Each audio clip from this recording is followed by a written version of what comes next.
ప్రేమైన వాళ్ళలో చిన్న గరిగపల్లిలో ఉన్న పెద్ద గరిగపల్లిలో ఉన్నటువంటి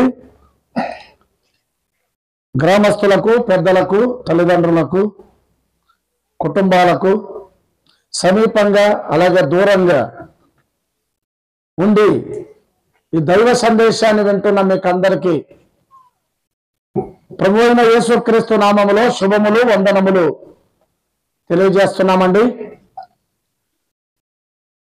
ప్రభు మహా కృపను బట్టి పెద్ద గరిగపల్లిలో దేవుడు తన సందేశాన్ని మీకు వినిపిస్తూ మీ గ్రామాన్ని ఆయన దర్శిస్తూ ఉన్నాడని మేము నమ్ముతున్నాము.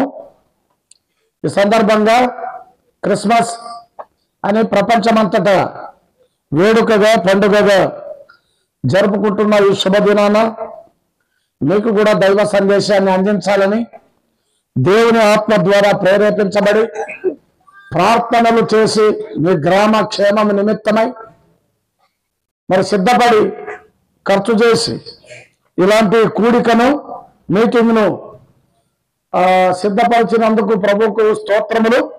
ప్రయాసపడుతున్న కుప్పం స్థానిక సంఘము, అలాగే సహోదరుడు శేఖర్ కుటుంబం, వారి స్నేహితులు, బంధువులు అందరికీ కూడా ప్రభువైన యేసుక్రీస్తు నామములో శుభములు తెలియజేస్తున్నాం. అల్పుణ్ణైన నన్ను ఈ స్థలానికి తీసుకువచ్చి దైవ వర్తమానాన్ని అందించమని నాకు ఇచ్చిన ఈ భాగ్యాన్ని బట్టి ప్రియులకు నేను కృతజ్ఞుడను, ప్రభువుకు నేను స్తోత్రములు చెల్లిస్తున్నాను. తుమ్సి గ్రామంలో శాంతిపురం దగ్గర గవర్నమెంట్ ఐటీలో నేను ఇంచుమించుగా ట్రైనింగ్ ఆఫీసర్గా 12 సంవత్సరాలు పనిచేశాను. గనక ఇటీవల 2 సంవత్సరాలుగా నేను ఈ ప్రాంతం నుండి చిత్తూరు ప్రాంతానికి బదిలీ అయ్యాను. ఆ సందర్భంలో కొన్ని గ్రామాల్లో ఇలాగ దైవ సందేశాన్ని అందించడం జరిగింది.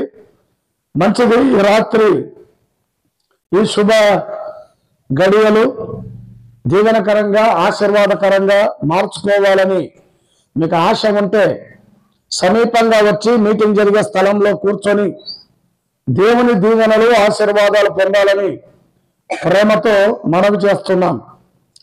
వీళ్ళారా డబ్బులు ఊరికే రావు, అలాగే ఆశీర్వాదాలు కూడా ఊరికే రావు. గనుక దైవ సన్నిధికి వచ్చి ఆయన మాటలు వినడం ద్వారా మీకు ఎంతో మేలు, దీవెన, ఆశీర్వాదం కలుగుతుందని మాత్రం 100కి 100 నేను చెప్పగలను. ఎందుకంటే ఆశీర్వాదాన్ని, దీవెనను నేను పొంది ఉన్నాను. నేనే కాదు, ఇక్కడ ఉన్నవారు చాలా మంది అలాంటి అనుభవాన్ని కలిగి ఉన్నారు. ఈ రాత్రి ఎక్కువసేపు ఏమి ఉండదు, కానీ కొద్ది నిమిషాలు దైవ సందేశాన్ని అందిస్తుండగా మీరందరూ జాగ్రత్తగా ఆలకించాలని మనవి చేస్తున్నాం. బైబిల్ పాత నిబంధన, కొత్త నిబంధన 66 గ్రంథాలుగా ఉన్న ఏకైక గ్రంథం. ఏ గ్రంథానికి లేని పేరు ఈ గ్రంథానికి ఉంది. పరిశుద్ధ గ్రంథము అంటారు. అంటే గ్రంథం పరిశుద్ధమైందని కాదు, ఈ గ్రంథాన్ని చదివేవారు పరిశుద్ధులు అవుతారు, పునీతులు అవుతారు. చెప్పాలంటే ఇది గ్రంథాలయం, మినీ గ్రంథాలయం. ఒక గ్రంథంలో చాలా గ్రంథాలు ఉన్నాయి. ఇంచుమించుగా 66 గ్రంథాలు, 66 గ్రంథాలు, 66 బావులు. ఇక్కడ ఒక ఊరిలో ఒక మంచి నీటి బావి ఉంటే ఎంత క్షేమం.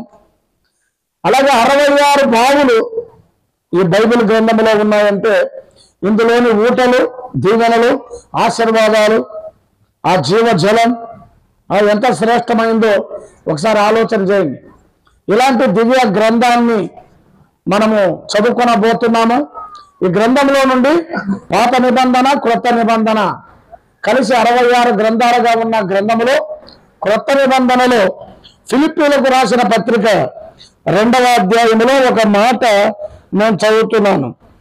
6వ వచనం, 2వ అధ్యాయం 6వ వచనాన్ని మనం చదువుకున్నాం. 6-7. ఆయన దేవుని స్వరూపము కలిగిన వాడై ఉండి దేవునితో సమానముగా ఉండుట విడిచిపెట్టకూడని భాగ్యమని ఎంచుకొనలేదు, గాని మనుష్యుల పోలికగా పుట్టి దాసుని స్వరూపము ధరించుకొని తను తానే రిక్తునిగా మరియు ఆయన ఆకారమందు మనుషుడిగా కనబడి మరణము పొందినంతగా, అనగా శిలువ మరణము పొందినంతగా విధేయత చూపిన వాడై తన్ను తాను తగ్గించుకొనెను. అందుచేతను పరలోకమందున్న వారిలో గాని, భూమి మీద ఉన్న వారిలో గాని, భూమి క్రింద ఉన్న వారిలో గాని ప్రతివాని మోకాలును యేసు నామమున వంగునట్లును, ప్రతివాని నాలుకయు తండ్రి అయిన దేవుని మహిమార్థమై యేసుక్రీస్తు ప్రభువని ఒప్పుకొనున్నట్లును దేవుడు ఆయన్ను అధికముగా హెచ్చించి ప్రతి నామమునకు పరిణామమును ఆయనకు అనుగ్రహించెను. దేవుడే ఈ మాటల్ని మన కొరకై దీవించి ఆశీర్వదించినట్లు చిన్న ప్రార్థన చేస్తాను. మీరు ఉన్న చోటున కళ్ళు మూసుకోండి చాలు. మహిమగల దేవ, ఫిలిప్పీయులకు రాసిన పత్రికలో 2వ అధ్యాయంలో 6వ వచనాన్ని మేము చదువుకున్నాము. 6-7 వచనాలు.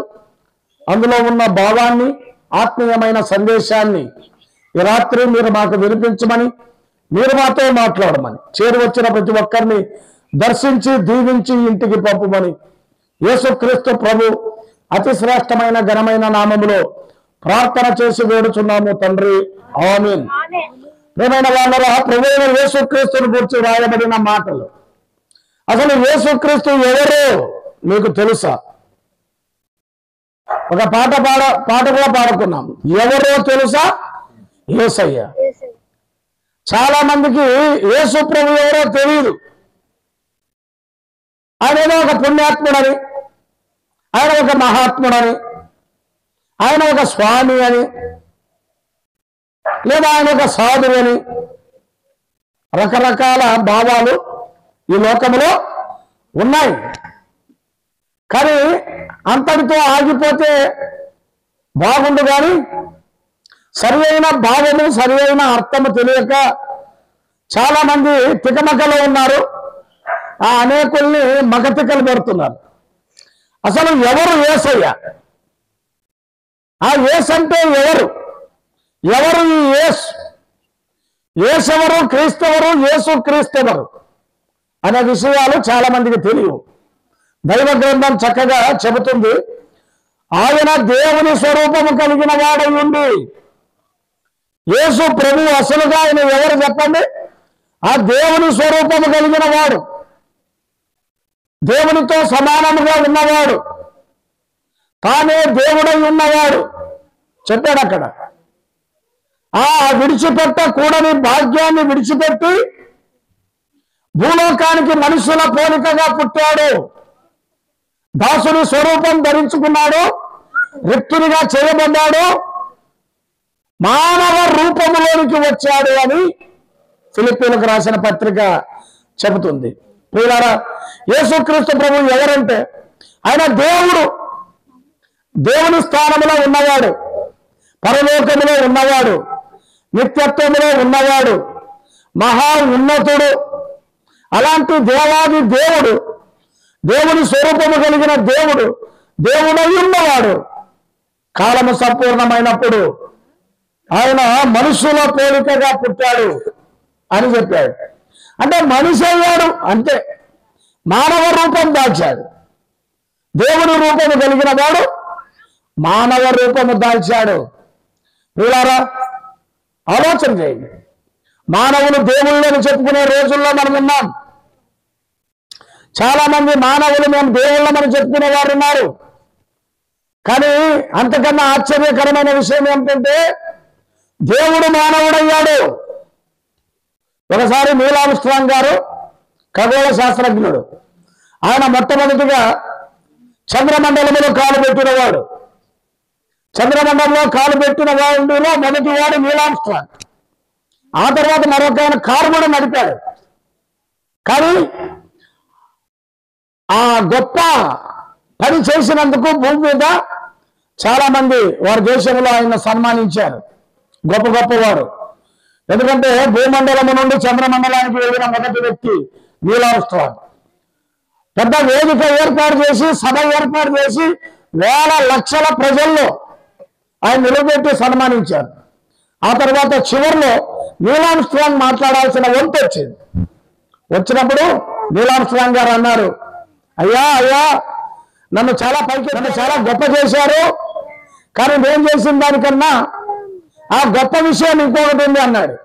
ఏంటి అని చాలా మంది ప్రజలు తేరి చూస్తుండగా ఆయన చెప్పాడు, ఆ భూమండలంలో ఉన్న నేను చంద్రమండలంలో కాలు పెట్టడమే ఒక అద్భుతమైతే, పరలోక మండలంలో ఉన్న దేవాది దేవుడు ఈ మంటి లోకములో అడుగు పెట్టాడు, ఇది అంతకన్నా అద్భుతమైన విషయం. మానవుడు చంద్రమండలానికి వెళ్ళడం కాదు, దేవుడు భూమండలానికి రావడం అనేది అద్భుతకరమైన విషయం అని చెప్పాడు. పిల్లరా, ఈ ప్రపంచంలో ఏదైనా అద్భుతకరమైన విషయం ఉందంటే దేవుడు మానవుడు కావడం. దేవుడు మానవుడయ్యాడు. దేవుడి స్వరూపం కలిగిన వాడు ఆయన మానవ స్వరూపాన్ని దాల్చి మనుష్యుల పోలికలో ఆయన పుట్టాడు అనే మాట చాలా శ్రేష్టమైన మాట. ఈ రాత్రి ఆలోచన చేయి, దేవుడు ఎందుకు మానవుడయ్యాడు? మానవుడు కావలసిన అవసరం ఏంటి? దేవుడు దేవుడిగా ఉండవచ్చు కదా అని నువ్వు అనుకోవచ్చు. ఎందుకంటే లూకా సువార్త 2వ అధ్యాయంలో పరలోకము నుండి దేవదూతలు భూలోకానికి వచ్చి ప్రభువైన యేసుక్రీస్తు జన్మించినప్పుడు వారు ఒక స్లోగన్ పాడారు, ఒక స్తోత్ర గీతం. ఏంటి? ఆ నేడు దావీదు పట్టణమందు రక్షకుడు మీ కొరకు పుట్టి ఉన్నాడు, రక్షకుడు మీ కొరకు పుట్టాడు, సర్వోన్నతమైన స్థలములలో ఆయనకు మహిమ, భూమి మీద ఆయనకి ఇష్టమైన మనుషులకు సమాధానం. ప్రియులారా, ఆలోచన చేయండి. భూమి మీద ఆయనకి ఇష్టమైన మనుషులకు షాలోం. షాలోం అంటే శాంతి, షాలోం అంటే సమాధానం, షాలోం అంటే ఆలోచన చేయండి. ఆయనకి ఇష్టమైన మనుషులకు భూమి మీద సమాధానం అని చెప్పాడు. సర్వోన్నతమైన స్థలములలో దేవునికి మహిమ, ఆయనకి ఇష్టమైన మనుషులకు భూమి మీద సమాధానం అని దావీదు పట్టణమందు రక్షకుడు మీ కొరకు పుట్టి ఉన్నాడు అనే మాట. రక్షకుడు మీ కొరకు పుట్టాడు, ఎవరి కొరకే కాదు, నీ కొరకే. రక్షకుడు మీ కొరకే, రక్షకుడు నా కొరకే, రక్షకుడు మన కొరకే. అపోస్తలుడైనటువంటి పౌలు వేదాంత పండితుడు, ఆయన ఎన్నో శాస్త్రాలు ఎరిగినవాడు. ఆయన అన్నాడు, పాపులను రక్షించుటకు క్రీస్తు యేసు లోకమునకు వచ్చాడు. పుట్టాడు నిజమే, వచ్చాడు నిజమే. ఆయన పుట్టాడు, ఆయన వచ్చాడు. ఎందుకు వచ్చాడు? నశించిన దాన్ని వెనక్కి రక్షించుటకు మనుష్య కుమారుడు వచ్చాడు. అల్లారా, ఆలోచన చేయండి. మనమందరము పాపము చేసి దేవుడు అనుగ్రహించి మహిమను పొందలేని స్థితిలో ఉండగా, అందుకోలేని స్థితిలో ఉండగా, మానవుని హృదయంలో ఉన్న పాపం మానవుణ్ణి అసమాధానముతో, అశాంతితో, అల్లకల్లోలముతో, గలిబిలితో, గందరగోళముతో, నెమ్మది లేకుండా చేసి ఉండగా, మానవుని గుండెలో నిండిపోయిన పేరుకుపోయిన పాపాన్ని తీసివేయడానికి, పరిహరించడానికి ఒక రక్షకుని అవసరం ఉంది. కదా, లోకానికి ఆనాడు కావాల్సింది ఒక సేనాధ్యక్షుడు కాదు, ఒక రాజు కాదు, ఒక మంత్రి కాదు. ఎవరు కావాలి? ఆ రక్షకుడు కావాలి, రక్షించేవాడు కావాలి, విమోచించేవాడు కావాలి, విడిపించేవాడు కావాలి. అదే పౌలు అన్నాడు, అయ్యో నేను ఎంత దౌర్భాగ్యుడను, ఇట్టి పాప మరణానికి లోనైన నన్ను ఎవడు విడిపిస్తాడు? కదా, నా మతం నన్ను విడిపించలేకపోయింది, గొప్ప మతానికి చెందినవాడు. నా కులం నన్ను విడిపించలేకపోయింది, గొప్ప కులానికి చెందినవాడు. నా సాంప్రదాయాలు, నా పద్ధతులు, నా పండుగలు, నా ఆచారాలు, నా చదువు, నా వేదాంతం, నా సంస్కృతి నన్ను విడిపించలేకపోయింది. అయ్యో అని బాధపడ్డాడు. నాకు ఒక మంచి మతం ఉన్నా నేను దౌర్భాగ్యుడనే, గొప్ప చదువు ఉన్నా నేను దౌర్భాగ్యుడనే, వేదాంతం తెలిసినా నేను దౌర్భాగ్యుడనే, ఏదో సాంప్రదాయాల పద్ధతులకు నేను చెందిన వాడినైనా నేను దౌర్భాగ్యుడనే. కారణం ఏంటంటే పాపానికి లోనయ్యే శరీరంలో ఉన్నాను కదా, నా జీవితంలో నడిపిస్తుంది. ఆ మంచి చేయాలని ఉంటుంది, నేను మంచి చేయలేకపోతున్నా. మంచిగా బ్రతకాలని ఉంటుంది, నేను బ్రతకలేకపోతున్నా. మంచిగా ఉండాలనుకుంటాను, కానీ ఉండలేకపోతున్నా. దీని పేరే పాపం. పాపం అంటే నరహత్య, ఏదో వ్యభిచారం కాదు. మంచిగా జీవించాలనుకుంటావు, కానీ జీవించలేకపోతున్నావు. మంచిగా ఉండాలనుకుంటావు, కానీ ఉండలేకపోతున్నావు. మంచిగా నడవాలనుకుంటావు, కానీ నడవలేకపోతున్నావు. ఎందుకు? నా యందు నివసించే పాపం. ఇవాళ మన యందు నివసించే పాపం మనల్ని దినదినము లోపరుస్తుండగా, పాపానికి మనమందరము లోనై ఉండగా, బైబిల్లో చెప్పాడు, రోమిలకు రాసిన పత్రికలో ఏ భేదం లేదు, అందరూ పాపము చేసి. అందరూ ఏం చేశారంట? పాపము చేశారంట. పాపము చేసి దేవుడు అనుగ్రహించు మహిమను పొందలేకపోతున్నారు. అందుకే దేవాది దేవుడు పరలోకములో నేను ఎవరిని పంపేదను. చాలా మంది దేవదూతలు ఉన్నారు. అక్కడ దేవదూతల సభ ఉంది. ఆ సభలో దేవాది దేవుడు కదా, దేవదూతల చర్చ జరిగింది కదా. భూలోకానికి ఎవరు వెళ్తారు, నేను ఎవరిని పంపేదను అన్నప్పుడు ప్రభువైన యేసుక్రీస్తు నేను వెళ్తాను. ప్రియులారా, దేవదూతలో ఏ దేవదూత కూడా రాలేదు. వచ్చినా మానవుని రక్షించలేడు. గబ్రియేలు గాని, మిఖాయేలు గాని ఏ దూత రక్షించలేని రక్షకుడిగా ఉండలేడు, ఉండడానికి సరిపోడు. తండ్రి రొమ్మున ఉన్న అద్వితీయ కుమారుడు యేసుక్రీస్తు ప్రభు, ఆయన భూలోకానికి దిగి రావాల్సి. నేను వెళ్తాను. అందుకే గ్రంథపు చుట్టలో నన్ను గురించి రాయబడిన ప్రకారం యేసుక్రీస్తు భూలోకానికి రాకముందే వేల సంవత్సరాల క్రితం రక్షకుడు పుడతాడని, కన్యకకు జన్మిస్తాడని, ఆయన పాపలను ఏలుతాడని, లేదా వారిని పాపం నుండి విడిపిస్తాడని, ఆయన పాలకుడు అవుతాడని, రక్షకుడు అవుతాడని, బెత్లెహేములో జన్మిస్తాడని, ఆ యూదయ ప్రాంతంలో ఆయన జన్మించి జీవిస్తాడని, ప్రాణం పెడతాడని ముందుగానే ప్రవక్తలు ప్రవచించారు. ప్రవక్తలు ప్రవచించినట్టుగా యేసుక్రీస్తు ప్రభు లోకానికి ఆయన దిగి వచ్చాడు. ఆయన పుట్టినప్పుడు సత్రములో స్థలము లేనందున వారు నజరేతు నుండి బెత్లెహేముకు వచ్చారు. ఆ దినాల్లో ప్రజాసంఖ్య రాస్తున్నారు. మొదటి ప్రజాసంఖ్య కైసరు పాలనలో. కాబట్టి వారు బెత్లెహేముకు వచ్చినప్పుడు అక్కడ సత్రములో వారికి స్థలం లేదు. ఆమెకు ప్రసవ దినాలు నిండాయి. ప్రపంచాన్ని మాట మహత్తు చేత నిర్మించిన రక్షకునికి ఏం లేవు. భూలోకములో సత్రములో స్థలము లేనందున ఈనాడు కూడా కదా అందరికీ స్థలం ఉంది, కానీ యేసుక్రీస్తు ప్రభుకు స్థలం లేదు. ఒక ఆఫీస్కి వెళ్తే గాంధీ గారి ఫోటో ఉంటుంది, అంబేద్కర్ గారి ఫోటో ఉంటుంది, మదర్ తెరీసా ఫోటో ఉంటుంది, కానీ ఎవరి ఫోటో ఉండదు. ఆలోచన చేయండి. ఎవరికి స్థలం లేదు? యేసుక్రీస్తు ప్రభువుకి స్థలం లేదు. ఆలోచన చేయి. సత్రములో చాలా మందికి స్థలం ఉంది. ఆ రోజుల్లో ప్యాకెట్ రాయలకు స్థలం ఉంది, తోలు బొమ్మలాడించే వారికి స్థలం ఉంది, భిక్షాటన చేసి విశ్రాంతి పొందడానికి స్థలం ఉంది. పగలంతా చిన్న చిన్న దారి దోపులను చేసి రాత్రి సొమ్ము పంచుకోవడానికి చిన్న చిన్న చిరు దొంగలకు కూడా స్థలం ఉంది. ఎక్కడ? సత్రములో. మరి ఎవరికి స్థలం లేదు? యేసుక్రీస్తు ప్రభువుకి స్థలం లేదు. పిల్లారా, ఒక సూర్యు మన మీద కోట్ల కొలది దేవదూతల్ని నిలపగలిగిన వాడైన, సూర్యు మన మీద కోట్ల కొలది దూతల్ని నిలపగలిగిన సర్వశక్తివంతుడు పాలు తాగే శిశువుగా ఆ మరియ యోసేపు చేతుల్లోనికి ఆయన వచ్చాడు. సృష్టికర్త ఆ సృష్టిగా మారిపోయాడు. కాలాతీతుడు కాలంలోనికి దుంకి వచ్చాడు. పరాత్పరుడు పసికందుగా మారాడు. సత్రములో ఆయనకు స్థలము లేనందు, ఆనాడు సత్రములో ఆయనకు స్థలము లేదు. కానీ ఈనాడు పిల్లరా, యేసుక్రీస్తు ప్రభువుకు స్థలం ఉందా?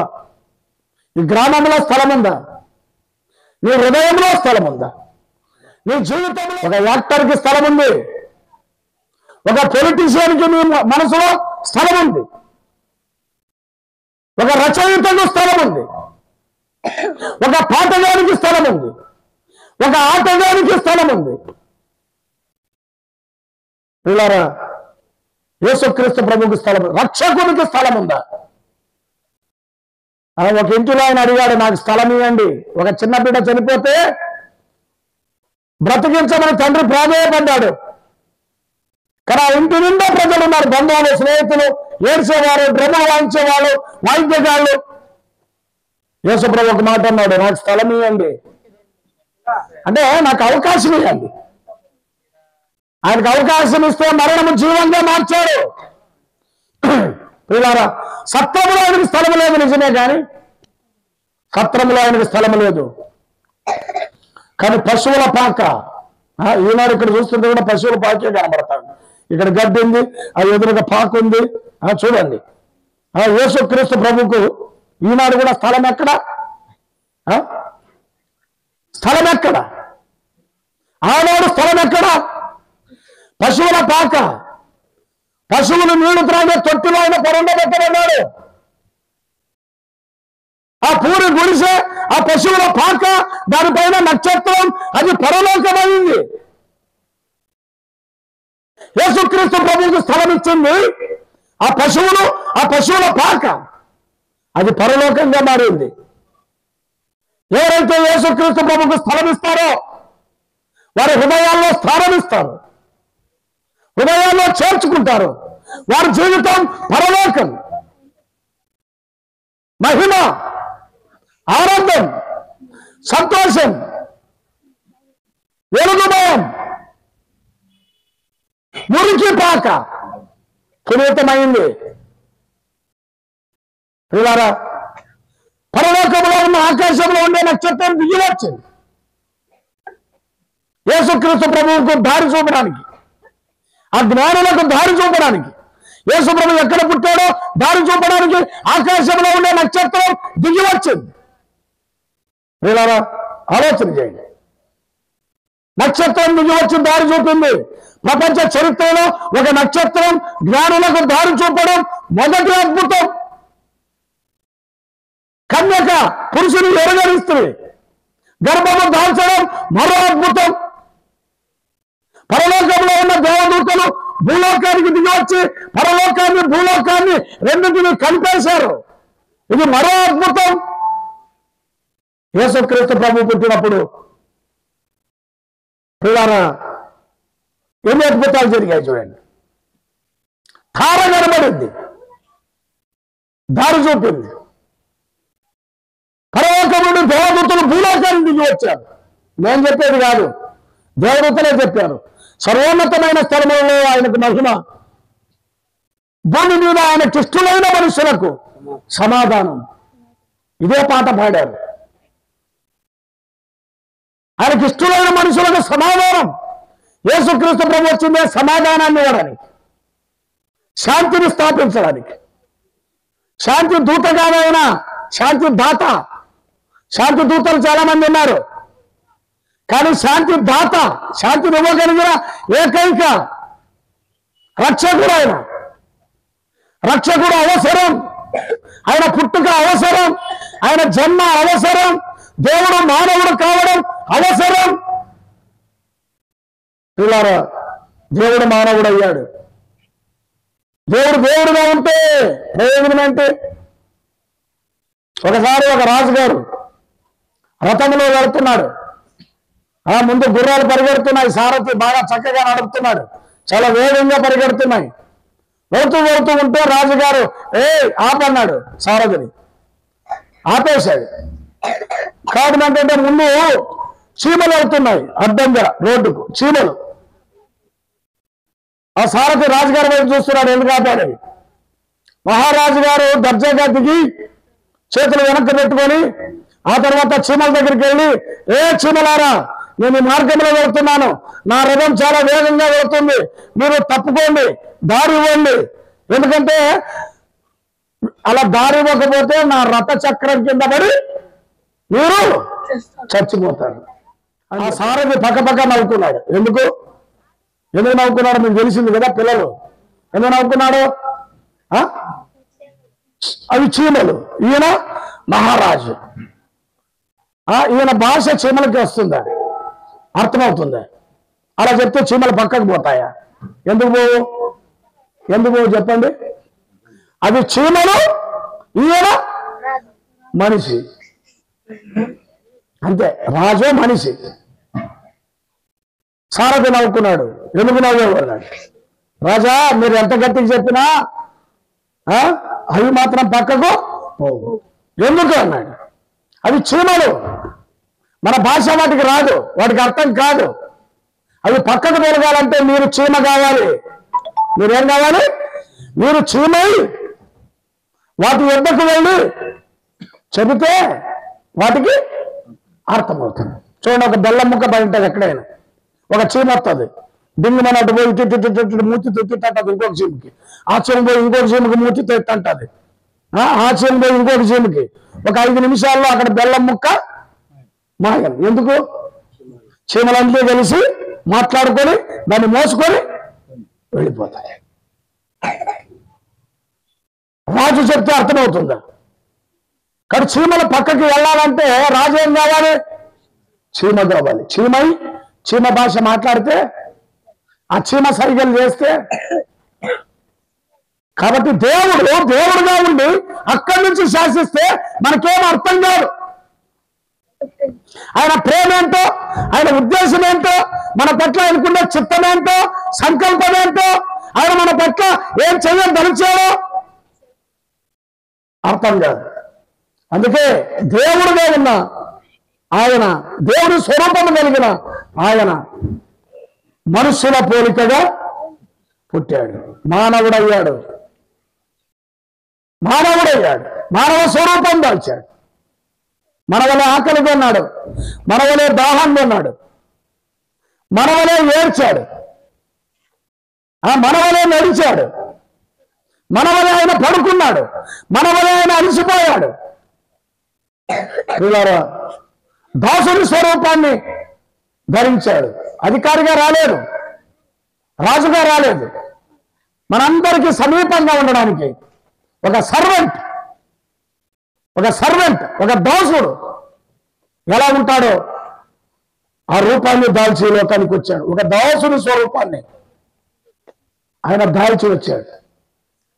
మనుష్య కుమారుడు పరిచారం చేయించుకోవడానికి రాలేదు. చాలా మంది లోకంలో పుణ్యాత్ములు అనేబడేవారు తైలాభిషేకం, క్షీరాభిషేకం, చాలా అభిషేకాలు చేసుకుంటారు. సుగంధాభిషేకం, తైలాభిషేకం, పుష్పాభిషేకం, అలాంటి అభిషేకం చేసుకోవడానికి ఆయన రాలేదు. ఆయన ఎందుకు వచ్చాడో తెలుసా? మనుష్య కుమారుడు, దైవ కుమారుడు, మనుష్య కుమారుడు అయ్యాడు. ఆయన ఎందుకు వచ్చాడంటే పరిచారం చేయించుకున్నట్టుకు రాలేదు. ఆయన పరిచారం చేయించుకోవడానికి రాలేదు,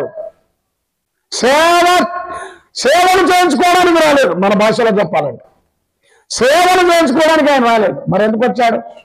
సేవ చేయడానికి వచ్చాడు. కింద చెప్పాడు కదా, ప్రాణం పెట్టడానికి వచ్చాడు మనందరి కోసమే. ఎందుకంటే సర్వలోక పాప పరిహారం నిమిత్తమై ఒకడు చనిపోవాలి, ఒక మంచివాడు చనిపోవాలి, ఒక నీతిమంతుడు చనిపోవాలని ముందే మన వేదాలు ఘోషిస్తుండగా దేవుడు ఆకాశం నుండి తొంగి చూసినప్పుడు నీతిమంతుడు లేడు, ఒక్కడు లేడు, అందరూ త్రోవ తప్పి ఏకముగా చెడిపోయారు. గనుక నీతివంతుడు లేడు, ఒక్కడు లేడు, దేవుని వెతికేవాడు లేడు, గ్రహించేవాడు లేడు, మంచితనం కలిగి జీవించేవాడు లేడు.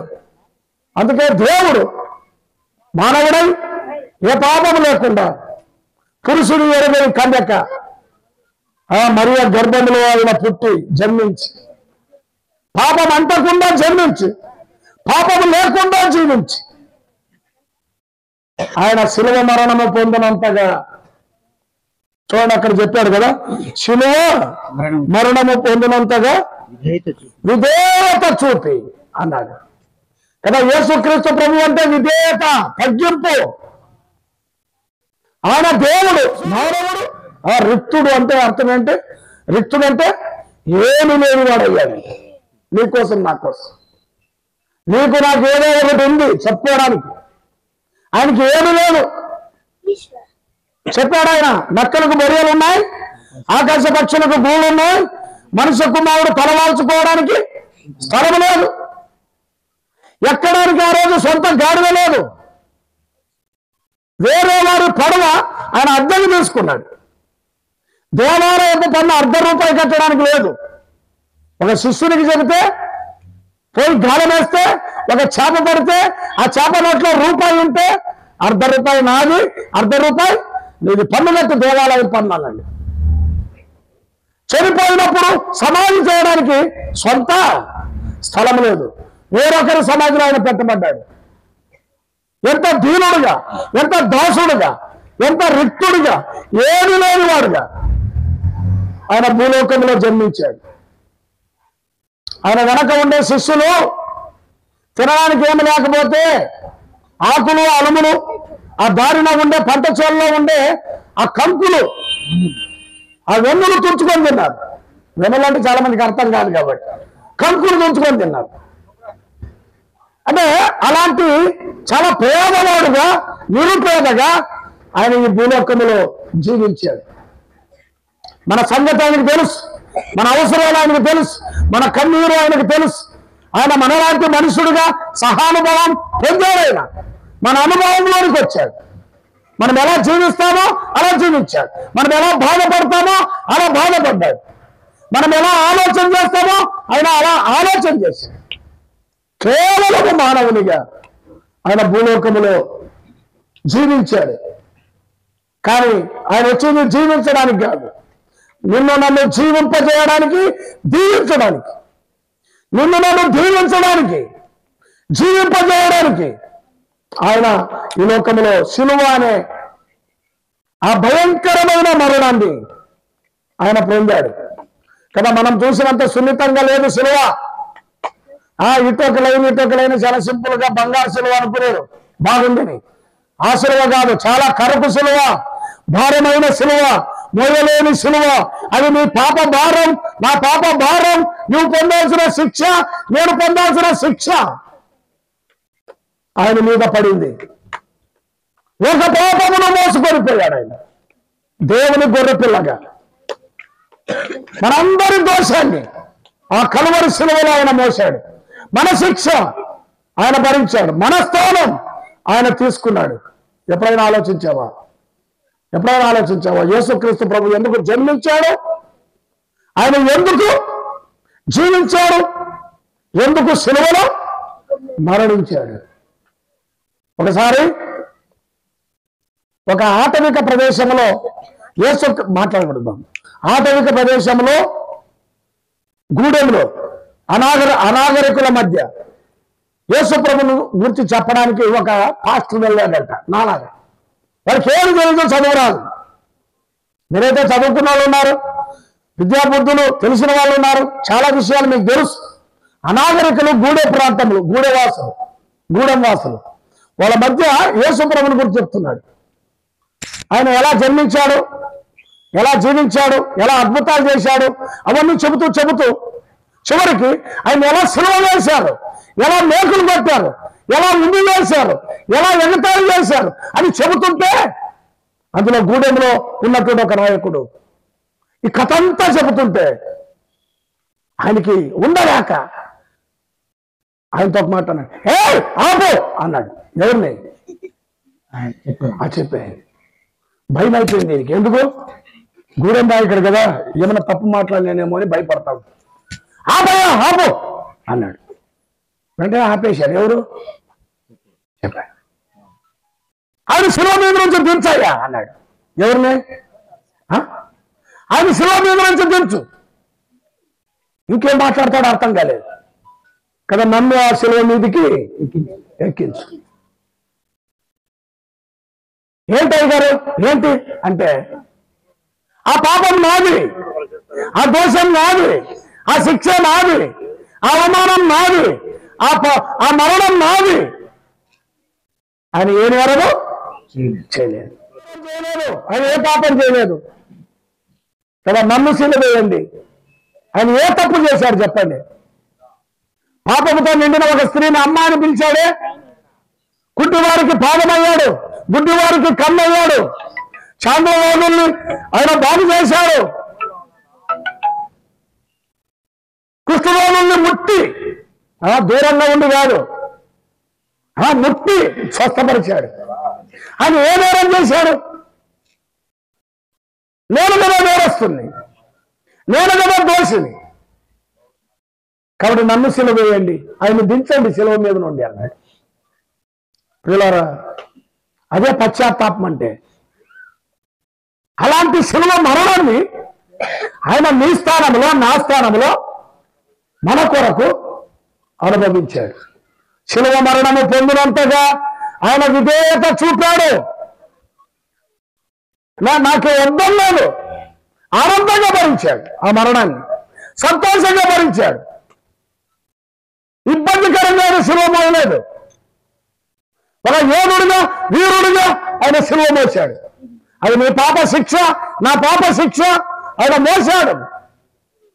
సిలువ మరణం పొందినంతగా విధేయత చూపి తను తాను తగ్గించుకున్నాడు. దేవుడు పసికత్తుగా మారడం అంటే అర్థమేంటి? దాసుడిగా మారడం అంటే అర్థమేంటి? రిక్తుడిగా మారడం అంటే అర్థమేంటి? మన కొరకు 33 సంవత్సరాల్లో మంచి నిండు ప్రాణాన్ని పెట్టడం అంటే ఆలోచించారా? తను తాను తగ్గించుకునేను. మన చిత్తూరులో ఒక డైలాగ్ వచ్చేసింది ఇప్పుడు కదా, మన డైలాగ్ అది, తగ్గేదేలే అని కదా. ఎవరు తగ్గరు? బుడ్డోడు తగ్గరు, యవనస్తుడు తగ్గరు, ఎవరు తగ్గరు. కానీ దేవాది దేవుడు నీ కొరకు నా కొరకు చెప్పండి తను తాను తగ్గించుకొని విధేయత చూపిన వాడై, విధేయత లోబడ్డాడు, విధేయత చూపాడు, మరణాన్ని స్వాగతించాడు, ప్రాణం పెట్టాడు, 3వ దినమున తిరిగి లేచాడు. ఆయన ఎందుకు వచ్చాడో తెలుసా? నీ నా పాప శిక్ష తీసివేయడానికి వచ్చాడు, పరిహారం చేయడానికి వచ్చాడు, నీ దోషాన్ని తొలగించడానికి వచ్చాడు, నీ పాపానికి ప్రాయశ్చిత్తం చేయడానికి వచ్చాడు, నీ పాపాలను కడిగి వేయడానికి వచ్చాడు. ఈ రాత్రి సత్యం ఎరిగితే మంచిది, ఈ సత్యం తెలుసుకుంటే మంచిది. ఆయన ఎందుకు వచ్చాడు, ఆయన ఎందుకు పుట్టాడు, ఆయన ఎందుకు జీవించాడు, ఆయన ఎందుకు మరణించాడు. 9వ వచనం చదవండి. అందుచేత పరలోకమందున్న వారిలో గాని, భూమి మీద ఉన్న వారిలో గాని, భూమి క్రింద ఉన్న వారిలో గాని ప్రతివాని మోకాలు యేసు నామమున వంగునట్లు. ఈ రోజు నువ్వు వంగొద్దు, కానీ ఒక రోజున వంగాల్సిందే. ఈ రోజున నువ్వు లొంగొద్దు, ఒక రోజున లొంగాల్సిందే. ఈ రోజున నువ్వు లోబడొద్దు, ఒక రోజున నువ్వు లోబడాల్సిందే. ప్రతివాని మోకాలు యేసు నామమున ఏమవుతుందంట? వంగుతుందంట. ఒక రోజున నీ మోకాలు వంగుతుంది, నీ నాలుక అయిన ప్రభువని ఒప్పుకుంటుంది. నువ్వే కాదు, పరలోకంలో ఉన్నారు ఒక సమూహం, భూమి మీద ఉన్నవారు ఉన్నారు, భూమి కింద ఆల్రెడీ నమ్మి చనిపోయిన వారు ఉన్నారు కదా. పరలోకంలో ఉన్నవారు కానీ, భూమి మీద ఉన్నవారు కానీ, భూమి క్రింద ఉన్నవారు కానీ ప్రతివాని మోకాలు వంగినట్లు, ప్రతివాని నాలుక యేసు ప్రభువుని ఒప్పుకొనున్నట్లు ఆ తండ్రి తన కుమారుని హెచ్చించాడు. బైబిల్ సారమంతానే, తన్ను తాను తగ్గించుకునేవాడు హెచ్చింపబడును. ఈ రాత్రి నా కులం గొప్ప, నా మతం గొప్ప, నా పద్ధతులు గొప్ప, నేను గొప్ప, నా ఆస్తి గొప్ప, నా చదువు గొప్ప, లేదా నా మనస్తత్వం గొప్ప అనుకొని గొప్పల మీద గొప్పలు మాట్లాడు. నువ్వు లొంగిపోతే, నువ్వు తగ్గించుకుంటే యేసు రక్షకుడి దగ్గరకు వచ్చి నీ పాపాలు ఒప్పుకుంటే నువ్వు దీవించబడతావు, ఆశీర్వదించబడతావు. తను తాను తగ్గించుకునేవాడు హెచ్చించబడును. ఈ సత్యాన్ని ఎరిగి ప్రభువా నా దృష్టికి నేను మంచివాడిని అనుకున్నాను, కానీ కదా నాలో ఏదో స్వార్థం ఉంది, నాలో ఏదో స్వనీతి ఉంది, నాలో ఏదో తెలియరాని శూన్యం ఉంది. ఆ శూన్యాన్ని దేనితోనో నింపుకోవాలనుకుంటున్నా. డబ్బుతోనో, హోదాతోనో, చదువుతోనో, సంపదలతోనో, ఆస్తులతోనో, దేనితోనో నింపుకోవాలనుకుంటున్నాను. నా హృదయంలో ఉన్న ఖాళీ అది నిండడం లేదు. ఆ శూన్యాన్ని నేను నింపలేకపోతున్నాను, నా వల్ల కాలేదు అని చెబితే యేసుక్రీస్తు ప్రభు నీ హృదయంలో ఉన్న శూన్యాన్ని, ఆ ఖాళీని, ఏదో కొరతతో ఉన్నావు, ఏదో ఇబ్బందిలో ఉన్నావు, ఏదో చేరుకోవాలని అనుకుంటున్నావు, ఏదో కావాలని ఆశిస్తున్నావు, సంతృప్తి లేని రాత్రులు గడుపుతున్నావు, నిద్ర లేని రాత్రులు గడుపుతున్నావు, నెమ్మది లేకుండా జీవిస్తున్నావు. నీ ప్రశ్నలకు, నీ సమస్యలకు యేసే జవాబు. యేసే జవాబు. రాత్రి నీ కష్టమేదైనా, నీ సమస్య ఏదైనా, కానీ ప్రపంచ సమస్య ఏదంటే పాపం. మానవుడు పాపంలో పుట్టాడు, పాపంలోనే జీవిస్తున్నాడు, పాపంలోనే చనిపోతాడు. వాడు బ్రతుకు పాతాళం. పాతాళము తన నోరు అపరిమితముగా తెరుచుకొని ఎదురు చూస్తుందంట, ఇంకెంతమంది నా దగ్గరకు వస్తారని. ప్రియులారా, ఆ పాతాళ ద్వారము నుండి నన్ను ఉద్ధరించడానికి, రక్షించడానికి, విమోచించడానికి, అగ్నికి వెళ్లకుండా, ఆహుతి కాకుండా, నరకంలో పడకుండా, పరలోక భాగ్యాన్ని, మోక్ష రాజ్యాన్ని, నిత్య జీవాన్ని నీకు నాకు ఇవ్వడానికి యేసుక్రీస్తు ప్రభు మరణించాల్సి వచ్చింది, చనిపోవాల్సి వచ్చింది, ప్రాణం పెట్టాల్సి వచ్చింది. ప్రాణం పెట్టడానికి నాకు అధికారం ఉంది, తిరిగి తీసుకోవడానికి కూడా నాకు అధికారం ఉంది. ప్రాణం పెట్టాడు, తిరిగి తీసుకున్నాడు, పరలోకానికి వెళ్ళిపోయాడు. ఇప్పుడు పశువుల పాకలో లేడు, తొట్టిలో లేడు. పిల్లరా, ఆయన పరలోకంలో ఉన్నాడు. ఆయన వెళుతూ చెప్పాడు, సర్వలోకానికి వెళ్ళి ఈ మాటలు చెప్పండి, మాటలు చెప్పండి, ఈ మాటలు చెప్పండి. నమ్మిన వానికి రక్షణ, నమ్మకపోతే శిక్ష. గనక ఈ రాత్రి మా బాధ్యత అయిపోయింది. బలవంతం లేదు, ఒత్తిడి లేదు. విన్న సందేశాన్ని నువ్వేం చేస్తావు? ఆలోచన చేయి, తీవ్రంగా ఆలోచన చేయి. ఒక రోజున ఏదో ఒక రోజున నీ మోకాలు వంగేది ఖాయం, నీ నాలుక యేసునామాన్ని ఒప్పుకునేది ఖాయం. అది ఎప్పుడో కాకుండా ప్రభువా నేనే కదా, ఇదే మిక్కిలి అనుకూల సమయం, ఇదే రక్షణ దినం. ఈ రాత్రే నేను నీ వద్దకు వస్తాను.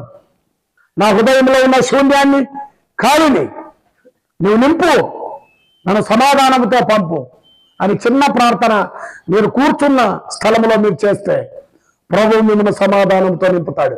క్రిస్మస్ గీతాల్లో ఒక గీతం అదే, ఆయనకిష్టులైన మనుషులకు భూమి మీద సమాధానం. సమాధానం ఇది అంగట్లో దొరకదు, సంతలో అమ్మరు. ఏ స్నేహితుడు మీకు ఇవ్వలేడు, ఏ బంధువు కూడా మీకు ఇవ్వడు. కనుక ప్రభు ఇచ్చే శాంతి సమాధానాలు పొందాలని ప్రేమతో మనవి చేస్తున్నాం. ప్రభు మిమ్మును, మీ కుటుంబాలను దీవించి ఆశీర్వదించును గాక.